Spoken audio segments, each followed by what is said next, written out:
Faly miarabanao amin'ny anaran'i Jesosy Kristy amin'ity asabotsy fa 17 ny volana aogositra ity. Ny rampisodian'ny fahamarinana an'io dia mitondra ny lohahevitra hoe tsy mifanohitra ny baiboly. Ny ten'Andriamanitra fanokafana dia ao amin'ny bokin'ny Timoty faharoa toko 7 andiny 1 sy ny 17. Vaky toy izao amin'ny anaran'i Jesosy.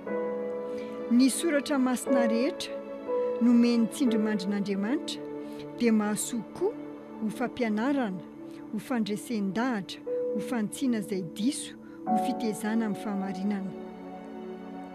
Ny baiboly dia zavatra azo itokisana izay mirakitra ny tenin'Andriamanitra ary manome tari-dalana sy manondro antsika ny fomba fiaina.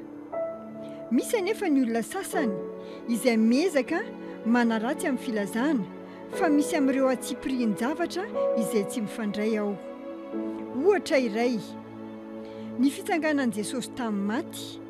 Ny baiboly dia milaza fa nitsangana tamin'ny maty ny alahady maraina izy. Rehefa tao am-pasana nandritra ny 3 andro sy ny 3 alina. Noho izany hoy izy ireo, nahoana no misy 3 andro sy 3 alina nanomboka tamin'ny zoma ka hatramin'ny alahady maraina? Tsy mifandray izany. Tsy nilaza mihitsy ny baiboly fa maty zoma Jesosy. Misy mpivavaka ny hevitra fa izany no izy satria namaky tao amin'ny baiboly izy fa maty tamin'ny andro talohan'ny sabata Jesosy ary fantany fa ny sabata dia asabotsy. Ny tsy fantatra izy ireo dia ny sabata resahan'ny baiboly eto dia tsy ny sabata isan-kerinandro fa ny sabatan'ny Paska. Io sabata Paska io dia fankalazana manokana natao tamin'ny andro 14 tamin'ny volana Nisana isan-taona. Izany hoe tsy voatery ho amin'ny andro voatokana amin'ny herinandro foana izany.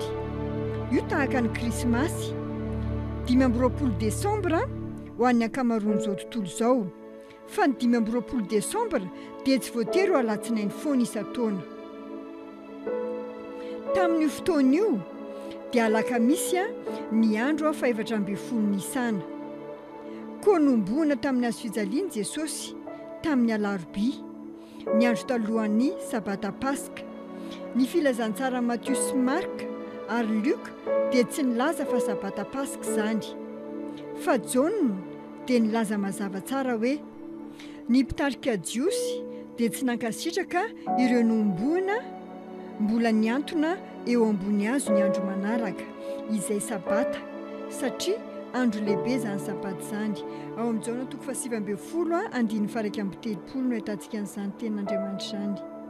Ny tanjony dia tsy nianakina ny fankalazana ny zoma masina tsia fa kosa mba hampisehoana fa marina Jesosy raha nilaza hoe fa tahaka ny toeran'i Jaona atelon'andro sy atelon'alina tao an-kibon'ny hazan-drano lehibe dia toy izany no itoeran'ny zanak'olona atelon'andro sy atelon'alina ao anatin'ny tany.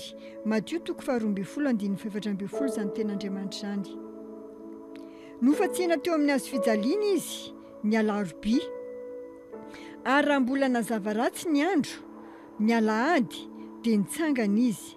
Mampiseho izany fa azo itokisana ny baiboly. Afaka matoky ny voasoratra ao ianao satria mihoatra lavitra noho ny boky fivavahana izy. Vavolombelon'Andriamanitra. Aleloia. Izao dia misy vavaka izay anasako anao izahay iteny dia ianao amerin'izany amin'ny fandresen-dahatra tanteraka. Ray malalo, mahatoky sy marina ny teninao fa nilony tongotro sy fanazavana ny lalako izany.